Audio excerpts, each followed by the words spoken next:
दोस्तों, क्या हुआ जब एक गरीब बाप अपने बेटे के साथ गाड़ी लेने शोरूम गया, लेकिन शोरूम का मालिक यह कहकर भगा देता है कि तुम जैसे गरीबों की यहां गाड़ी खरीदने की औकात नहीं है। लेकिन जब लड़का अपने असली रूप में आया तो फटी जेब से चेक बुक निकालकर एक झटके में पूरा शोरूम ही खरीद डाला। उसके बाद फिर ऐसा होता है जिसकी किसी ने कल्पना भी नहीं की थी।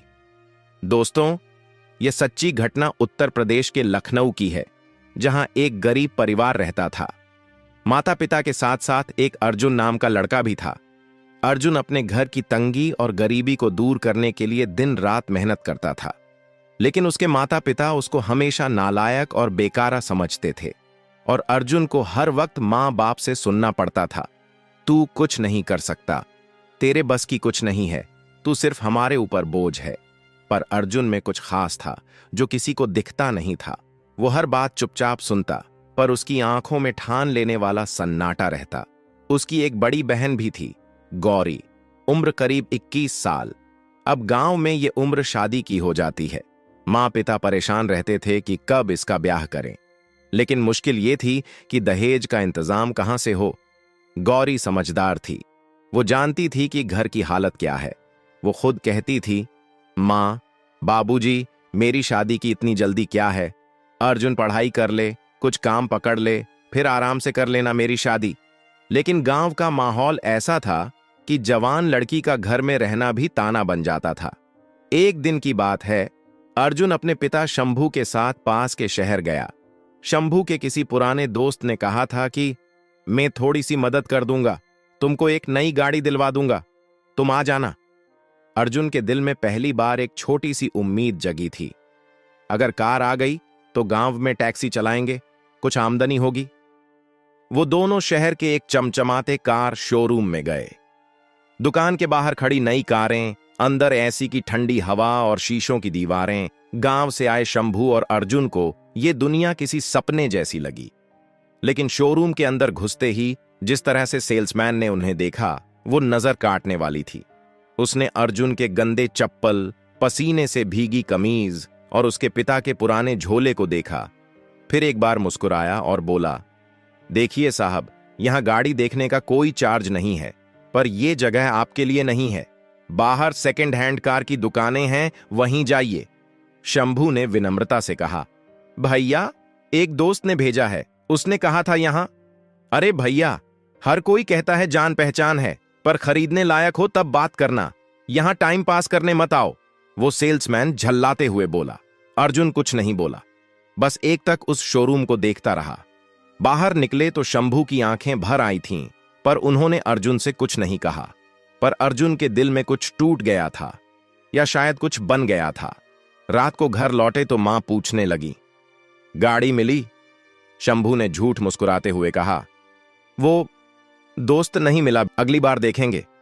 अर्जुन चुपचाप अंदर चला गया। कमरे में जाकर लेट गया। छत से टपकता पानी सिर के पास गिर रहा था, पर उसे फर्क नहीं पड़ा। उसकी आंखें बंद थीं, पर उसका दिमाग किसी और दुनिया में था।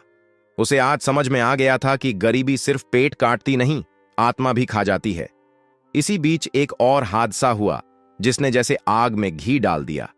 गौरी की शादी तय हो गई थी। एक अच्छा घर था, लड़का शहर में प्राइवेट नौकरी करता था। दहेज में मोटरसाइकिल और 2 लाख रुपए की मांग थी। जैसे तैसे करके शंभू ने गांव के एक साहूकार से ब्याज पर पैसा लिया और मां ने अपने सारे गहने गिरवी रख दिए। शादी का दिन आया, बारात आई, बैंड बाजा बजा, गांव के लोग जमा हुए। लेकिन मंडप पर लड़के वालों ने दहेज के पैसे पूरे न होने का बहाना बनाकर शादी तोड़ दी। हमारे बेटे की इज्जत है, हम भीख नहीं मांग रहे, ये रिश्ता अब नहीं हो सकता। और पूरा मंडप सन्न हो गया। गौरी की आंखों से आंसू नहीं निकल रहे थे, मानो पत्थर हो गई हो। मां मूर्छित हो गईं। शंभू को दिल का दौरा पड़ा और अर्जुन, वो चुपचाप खड़ा रहा। गांव वालों ने बातें उड़ानी शुरू कर दी। बेइज्जती की भी हद होती है, लड़की जवान है, अब कौन करेगा शादी, और घर के लड़के किसी काम के नहीं। उस दिन अर्जुन की आंखों में आंसू नहीं थे, पर अग्नि जल रही थी। उस रात उसने पहली बार खुद से वादा किया, अब सिर्फ एक ही सपना है, पैसा। इतना पैसा कि ये गांव, ये समाज और वो शोरूम वाला, सबको उनकी औकात दिखा दूंगा। शादी टूटने के बाद जैसे सब कुछ बिखर गया था। घर की दीवारें भी जैसे उदास हो गई थीं। मां चुपचाप खाट पर लेटी रहती, पिता का इलाज चल रहा था और गौरी, वो तो जैसे बोलना ही भूल गई थी। कुछ नहीं खाती, कुछ नहीं कहती। गांव वालों की बातें कान में पड़ती, पर वो बस छत की तरफ देखती रहती। और अर्जुन, वो अब पहले वाला अर्जुन नहीं था। अब उसकी आंखों में सन्नाटा नहीं, आग थी। गांव के लोग सोचते थे कि वो भी टूट जाएगा, लेकिन वो तो जैसे भीतर से और मजबूत हो गया था। अब वो ना ज्यादा बोलता था, ना किसी से नजर मिलाता। दिन में काम करता और रात में पढ़ता।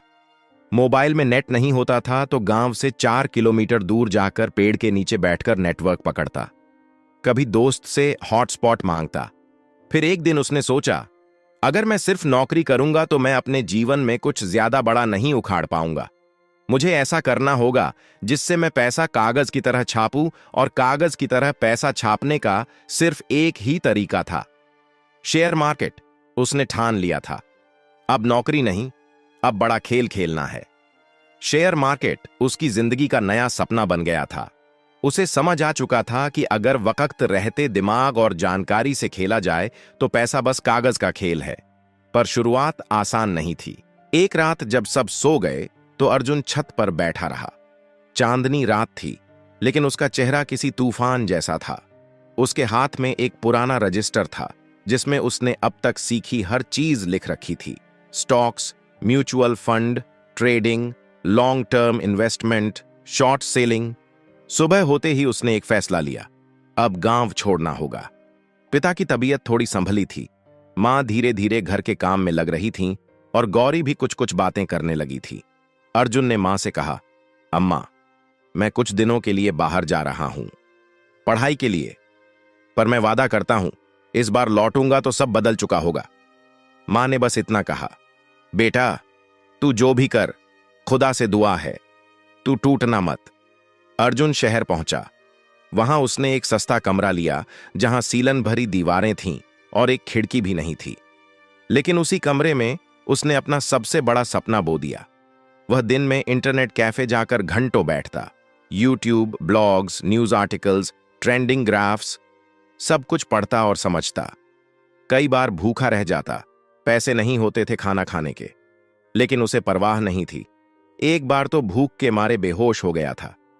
हॉस्पिटल में जब होश आया तो डॉक्टर ने कहा, तुम्हें आराम की जरूरत है। पर अर्जुन को आराम नहीं चाहिए था, उसे सिर्फ रिजल्ट चाहिए था। एक दिन एक वीडियो में उसने सुना, शेयर मार्केट में समझ और संयम से खेलो तो पैसा छपाई की तरह आता है, लेकिन लालच से खेलो तो सब कुछ मिट्टी हो जाता है। उसने इस बात को दिल पर ले लिया। अब वो दिन रात डेमो ट्रेडिंग करता, यानी बिना असली पैसे लगाए मार्केट की चालों को समझता। कुछ महीनों बाद उसने अपने गांव के एक पुराने जान पहचान वाले से 5,000 उधार लिए। उसे बताया कि एक कोर्स करना है। उस पैसे से उसने अपना पहला छोटा सा रियल ट्रेड किया और यहीं से खेल शुरू हुआ। पहली बार जब उसे मुनाफा हुआ तो वो हंस नहीं पाया, बस आंखें बंद करके आसमान की तरफ देखा, जैसे किसी को शुक्रिया कहा हो। धीरे धीरे उसका आत्मविश्वास बढ़ता गया। वो हर ट्रेंड को पकड़ना सीख गया था। उसे पता था कब कौन सा स्टॉक चढ़ेगा, कब कौन सा गिरेगा। और सबसे बड़ी बात, वो अब भी वही अर्जुन था जो पहले दिन जैसी भूख, पहले दिन जैसा जुनून लेकर ट्रेड करता। कई बार घाटा भी हुआ, पर उसने हार नहीं मानी। जब उसका खाता पहली बार 1 लाख पार हुआ तो उसने मां को कॉल किया, अम्मा, अब चिंता मत करना, अब घर की हालत बदलेगी। लेकिन मां को तब भी नहीं पता था कि अर्जुन असल में क्या कर रहा है। उन्होंने बस इतना कहा, खुश रह बेटा, ये जान के ही सुकून है। कुछ ही महीनों में अर्जुन लाखों में खेलने लगा। उसने एक फंड शुरू किया जिसमें कुछ पुराने दोस्तों को भी जोड़ा। उसने उन्हें पैसे कमाने के तरीके सिखाए, उनकी मदद की, लेकिन खुद को अब भी छुपाकर रखा। उसे शोरूम वाला याद था, वो घिनौनी हंसी, वो तिरस्कार भरी नजर, सब कुछ उसकी रग रग में बसा था। और फिर एक दिन अर्जुन ने खुद को बदलने की ठानी। उसने कुछ अच्छे कपड़े लिए, बाल ठीक करवाए और एक नई कार बुक की, कैश पेमेंट पर। कार डिलीवर होने के दिन उसने वही शोरूम चुना, वही जो उसे और उसके पिता को कभी बेइज्जत कर चुका था। वो कार खरीदने नहीं गया था, वो बदला लेने गया था। शोरूम में घुसा तो वहां वही पुराना मैनेजर था। अर्जुन को पहचाना नहीं, लेकिन नजर वही थी, घमंड और तिरस्कार से भरी। जी क्या चाहिए आपको? उसने पूछा। अर्जुन मुस्कुराया। वो गाड़ी देख रहे हैं आप? वो चाहिए, मैनेजर ने कहा। यह गाड़ी काफी महंगी है, क्या आप पेमेंट करने की स्थिति में हैं? अर्जुन ने चुपचाप एक फाइल टेबल पर रख दी। अंदर बैंक स्टेटमेंट, डीमैट अकाउंट की कॉपी और उसके फंड के दस्तावेज थे। मैनेजर के चेहरे का रंग उड़ गया। आप अर्जुन सिंह हैं? उसने घबराकर पूछा। हां, अर्जुन ने शांत स्वर में कहा। और आज मैं ये गाड़ी नहीं, पूरा शोरूम खरीदने आया हूं। शोरूम का माहौल एकदम सन्न हो गया था। चारों तरफ खामोशी छा गई थी। अर्जुन की आंखों में अब कोई गुस्सा नहीं था, सिर्फ ठंडा आत्मविश्वास था। मैनेजर जो कभी उसके पिता को भगा चुका था, अब कांपते हाथों से कागज पलट रहा था।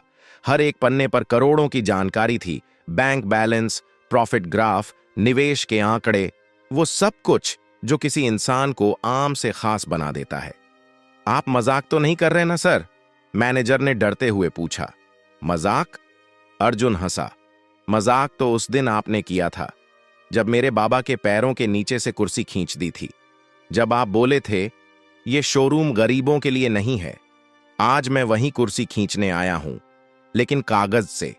अर्जुन ने अपने पीए को बुलाया, जो बाहर ही खड़ा था।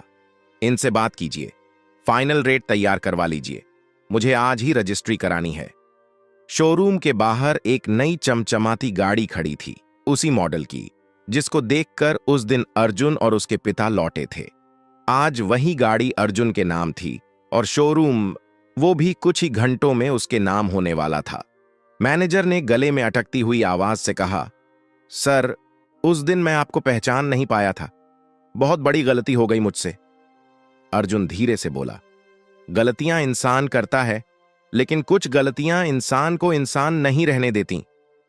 शोरूम से निकलते वक्त अर्जुन ने एक बार पलट कर देखा। वो दरवाजा जहां से उसे और उसके पिता को बाहर निकाल दिया गया था, आज उसी दरवाजे से वो मालिक बनकर बाहर निकला। गाड़ी में बैठकर उसने फोन उठाया, मां को कॉल किया। अम्मा, एक बात पूछूं? हां बेटा। अगर मैं कहूं कि अब वो शोरूम मेरा है जिसमें हमें घुसने नहीं दिया गया था, तो क्या आप यकीन करेंगी? मां चुप हो गईं। कुछ देर बाद आवाज आई, बेटा, तू अब जो भी कहेगा मैं आंख बंद करके मान लूंगी। तू हमारे लिए जो कर रहा है उसे भगवान देख रहा है। अर्जुन की आंखें भीग गईं, पर उसने आंसुओं को बाहर नहीं आने दिया। अब वो वक्त नहीं था रोने का, अब वो वक्त था उड़ान का। गांव वापस जाना बाकी था, पर इस बार बिना बताए नहीं। रास्ते में कुछ पुरानी गलियां मिलीं, वही पगडंडी, वही पीपल का पेड़, सब कुछ वैसा ही था, बस अर्जुन अब वैसा नहीं था। गांव पहुंचा तो सूरज डूब रहा था। पीले नारंगी आसमान में धूल उड़ती थी और बच्चों की खेलती आवाजें गूंज रही थीं। गांव वाले पहले तो पहचान ही नहीं पाए, फिर धीरे धीरे खबर फैल गई, अर्जुन लौट आया है। वो जो शहर गया था, अब बहुत बड़ा आदमी बन गया है, करोड़पति, शोरूम खरीद लिया है। गांव की गलियों में जो लोग उसे देखकर मुंह फेर लेते थे, अब सामने आकर मुस्कुरा रहे थे। अर्जुन बेटा, बड़ा आदमी बन गया तू। अरे तुम्हारी तो किस्मत ही पलट गई रे। हम तो पहले ही कह रहे थे कि ये लड़का कुछ करके दिखाएगा। अर्जुन चुपचाप मुस्कुराता रहा। वो किसी से नाराज नहीं था। उसे अब समझ आ चुका था, दुनिया सिर्फ नतीजे देखती है, इरादे नहीं। घर पहुंचा तो मां दहलीज पर बैठी थी। जैसे ही अर्जुन सामने आया, मां ने देखा और कुछ देर तक देखती रही। बेटा, तू? हां अम्मा, मैं ही हूं। मां ने उसे गले से लगा लिया। इतने सालों का सब्र जैसे आंखों से बह निकला। गौरी दौड़ती हुई आई। भैया, आप आ गए? सच में आप? अर्जुन ने उसका माथा चूमा। अब कभी दूर नहीं जाऊंगा और अब किसी की शादी दहेज के बिना भी होगी, समझी? गौरी हंस दी, पर उसकी आंखें बोल रही थीं, मुझे अपने भाई पर गर्व है। पिता अब भी बीमार थे, लेकिन अर्जुन ने उन्हें सबसे पहले प्राइवेट अस्पताल में शिफ्ट कराया। डॉक्टर को खास तौर पर कहा, ये मेरे भगवान हैं, इनकी सेवा में कोई कसर नहीं रहनी चाहिए। कुछ हफ्तों में इलाज शुरू हुआ। घर में पहली बार सफेदी हुई, छत की मरम्मत हुई, नया कूलर, नया घर। गांव के लोग अब अर्जुन को इज्जत से देखते थे। लेकिन अर्जुन को इज्जत चाहिए भी नहीं थी, उसे अपने परिवार की मुस्कान चाहिए थी, और वो अब धीरे धीरे लौट रही थी। पर कहानी यहीं खत्म नहीं थी। अर्जुन को याद था जब उसकी बहन की शादी टूटी थी, जब गांव के लोगों ने भरी पंचायत में उनके चरित्र और हैसियत पर सवाल खड़े किए थे, जब उसकी मां चुपचाप सब सुनती रही थीं और पिता की आंखें नम थीं, लेकिन कुछ कह नहीं पाए थे। पर अभी भी एक चीज अधूरी थी, वो दूल्हा जिसने बारात लौटा दी थी, वो पंचायत जहां उनके नाम पर कीचड़ उछाला गया था, वो लोग जिन्होंने उसकी मां को रुलाया था। एक दिन अर्जुन ने अपने पिताजी से कहा, बाबा, अगर आप कहें तो मैं गौरी की शादी फिर से तय करूं, लेकिन इस बार शर्तें हमारी होंगी। पिता ने पूछा, बेटा, अब कौन हां करेगा? अर्जुन ने कहा, अब हां करने वालों की लाइन लगेगी बाबा, लेकिन हमें अपने जैसे इंसान चाहिए जो दहेज नहीं मांगे, इज्जत दे और गौरी को साथ निभाने वाला जीवन साथी दे। कुछ हफ्तों बाद गौरी की शादी तय हुई, एक शिक्षक से जो खुद एक गरीब परिवार से था, लेकिन सोच से बड़ा था। न दहेज मांगा, न दिखावा, बस एक सादा समारोह, सच्चा रिश्ता। गांव में जब शादी हुई तब पंचायत के वो लोग भी बुलाए गए जिन्होंने सबसे ज्यादा जलील किया था। अर्जुन ने सबसे मुस्कुराकर कहा, आप लोग हमारे सम्मान में आए, यही सबसे बड़ी बात है। मैं किसी से बदला नहीं लेता, बस बदलाव लाता हूं। पंचायत में एक बुजुर्ग खड़ा हुआ जिसके शब्द पूरे गांव ने सुने। बेटा अर्जुन, तूने वो कर दिखाया जो हमारे गांव में किसी ने नहीं किया। तू आज सिर्फ अपने मां बाप का नहीं, पूरे गांव का बेटा बन गया है। अर्जुन की आंखों से एक आंसू गिरा, लेकिन वो कमजोरी का नहीं था, वो जीत का आंसू था। गौरी की शादी के बाद अर्जुन की जिंदगी में जैसे एक नया सवेरा आया था और बहन की मुस्कान में एक नई दुनिया बस गई थी। मगर अर्जुन जानता था उसकी यात्रा यहीं खत्म नहीं होती। अब उसे उड़ना नहीं, उड़ाना था। उस रात जब सब सो चुके थे, अर्जुन ने लैपटॉप खोला। स्क्रीन पर वो चार्ट्स, ग्राफ्स, स्टॉक्स और डिजिटल मार्केटिंग के नंबर उभर आए जिनसे वह करोड़ों कमा चुका था। पर आज उसका ध्यान कुछ और था, एक आइडिया, एक बड़ा गेम। उसने खुद से कहा, अब सिर्फ पैसे नहीं चाहिए, अब इंपैक्ट चाहिए। अर्जुन ने अगले दिन शहर का रुख किया, लेकिन इस बार किसी काम के लिए नहीं, अपनी दुनिया बनाने के लिए। उसे एक टीम बनानी थी। ऐसे लोग चाहिए थे जो जोश से भरे हों और जो भीड़ में खड़े रहकर भी सबसे अलग सोचना जानते हों। कुछ दिन में उसने ऑनलाइन ढूंढकर 2 लड़के और 1 लड़की की टीम बनाई। एक था इमरान, जो दिल्ली में ऐप डेवलपमेंट सीख रहा था। दूसरा था राकेश, जिन्हें सोशल मीडिया मार्केटिंग का एक्सपर्ट कहा जाता था। और तीसरी थी प्रिया, एक डिजाइनर जिसकी आंखें कंप्यूटर की स्क्रीन पर सपने बुनती थीं। अर्जुन ने सबसे कहा, पैसे की बात नहीं करेंगे अभी, पहले मैं आपको अपना सपना सुनाता हूं। फिर उसने बताया, मैं एक ऐसा डिजिटल प्लेटफॉर्म बनाना चाहता हूं जो गांव के बच्चों को स्किल सिखाए। एक ऐप, एक वेबसाइट और एक पूरा सिस्टम जो गांव वालों को दिखाए कि डिजिटल दुनिया सिर्फ शहरों के लिए नहीं है। इमरान बोला, भाई ये बहुत बड़ा प्रोजेक्ट है। अर्जुन मुस्कुराया, बड़े सपनों को बड़ा ही होना चाहिए। टीम बन गई और अगले कुछ महीने उनकी जिंदगी का सबसे कठिन, सबसे जुनूनी दौर बना। ऐप का नाम रखा गया जड़ें, मतलब अपनी जड़ों से जुड़ो और डिजिटल दुनिया में उड़ो। धीरे धीरे जड़ें ऐप दूसरे गांवों में भी फैलने लगी। सोशल मीडिया पर अर्जुन की कहानी वायरल हो गई। लोग कहने लगे, ये वो लड़का है जो खुद नीचे से ऊपर आया और अब सबको ऊपर लाना चाहता है। कई बड़े निवेशकों ने अर्जुन से संपर्क किया। उन्होंने ऑफर दिया, हम 5 करोड़ लगाते हैं, ऐप हमें दे दो। लेकिन अर्जुन ने मना कर दिया, ये ऐप मेरे खून पसीने से बना है, मैं इसे बेचने के लिए नहीं, देने के लिए बना रहा हूं। अब वो सिर्फ अर्जुन नहीं था, वो एक मिशन था। पर उसके अंदर अब भी एक बात चुभ रही थी, वो शोरूम। वही शोरूम जहां उसे और उसके पिता को सिर्फ उनके कपड़े और चाल ढाल देखकर दरवाजे से लौटा दिया गया था। उस अपमान का जहर आज भी उसकी यादों में ताजा था। एक बार बदला लेने के बाद भी उसके मन में ठंडक नहीं पड़ी थी। वह अपने बाप के सामने बाप की बेइज्जती का बदला लेना चाहता था। सुबह सुबह उसने अपने पिताजी से कहा, बाबा चलो कहीं चलते हैं। पिता बोले, कहाँ? वो शोरूम याद है? पिता थोड़ी देर चुप रहे, फिर बोले, हाँ बेटा, वो दिन कभी नहीं भूल सकता। पर वहां अब क्यों? बस चलिए, कुछ चीजें अधूरी रह गई थीं। अर्जुन ने अपने लिए सिंपल कुर्ता पायजामा ही चुना और पिता को भी पुराने कपड़े पहनने दिया।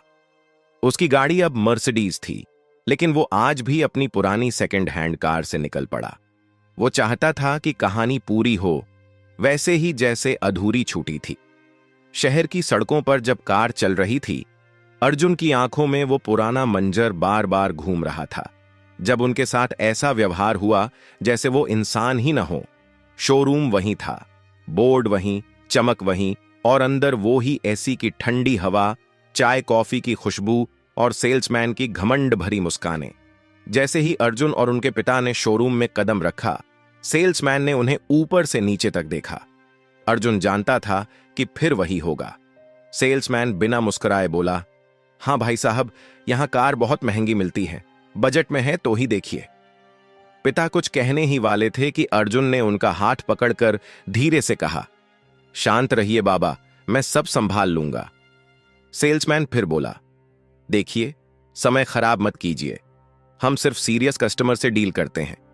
अब अर्जुन मुस्कुराया, वो मुस्कान जिसमें तिरस्कार नहीं, ठंडी आग थी। मैनेजर को बुलाइए, अर्जुन ने कहा। सेल्समैन चिढ़ गया, क्यों? क्या मैनेजर आपका नौकर है? अर्जुन ने जेब से एक कागज निकाला और उसके हाथ में थमाया। सेल्समैन ने जैसे ही पेपर देखा, उसके चेहरे का रंग उड़ गया। उसमें लिखा था, डील क्लोज, शोरूम बिक्री के लिए फाइनल, खरीदार अर्जुन सिंह। अर्जुन ने शांत स्वर में कहा, इस शोरूम का मालिक मैं हूं। सेल्समैन की जुबान जैसे सूख गई। बाकी स्टाफ भी धीरे धीरे एक जगह जमा हो गया। अर्जुन ने ऊंचे स्वर में कहा, याद है कुछ साल पहले मैं और मेरे पिता इसी दरवाजे से लौट आए गए थे, क्योंकि हम गरीब दिखते थे, क्योंकि हमारे पास एटीट्यूड नहीं था, ब्रांडेड कपड़े नहीं थे। आज मैं तुम्हारा मालिक हूं, लेकिन मैं वही अर्जुन हूं। फर्क बस इतना है कि अब मैं चुप नहीं हूं। मैनेजर ने आकर अर्जुन को नमस्कार किया और बोला, सर, हम माफी चाहते हैं, हम नहीं जानते थे कि आप। बस, अर्जुन ने टोका, माफी की जरूरत नहीं है, पर एक बात जरूर सीखो, किसी को उसके कपड़ों से मत परखो। तुमने हमें गरीब समझा, पर शायद इंसान भी नहीं समझा। पूरा स्टाफ खामोश खड़ा था। पिता की आंखों में आंसू थे। उन्होंने अर्जुन के कंधे पर हाथ रखा और कहा, बेटा, आज तूने वो कर दिखाया जो बहुत कम लोग कर पाते हैं, अपमान का बदला इज्जत से लिया। अर्जुन ने मुस्कुराते हुए कहा, बाबा, बदला कभी गुस्से से नहीं लिया जाता, उसे बदलाव से लिया जाता है, और मैंने सिर्फ जवाब दिया है, वो भी अपने तरीके से। उसी समय अर्जुन ने एक आदेश दिया, शोरूम में एक स्पेशल डिस्काउंट स्कीम लॉन्च की जाए, जहां गांव के किसी भी जरूरतमंद किसान या गरीब परिवार को गाड़ी चाहिए हो, उसे विशेष रियायत पर दी जाएगी। और एक दीवार पर बड़ा पोस्टर लगवाया गया, कभी किसी को छोटा मत समझो, हो सकता है वो कल तुम्हारा मालिक हो। अब अर्जुन उस कुर्सी पर बैठा था जहां कभी उसे बैठने नहीं दिया गया था, पर उसके मन में अब भी घमंड नहीं था, बस संतोष था। वापसी के रास्ते में जब पिता और बेटा गाड़ी में बैठे तो पिता ने कहा, अब क्या सोच रहे हो बेटा? अर्जुन ने कहा, अब असली खेल शुरू करना है बाबा, अब मेरे जैसे हजारों अर्जुन तैयार करने हैं। और गाड़ी धीरे धीरे गांव की ओर बढ़ने लगी।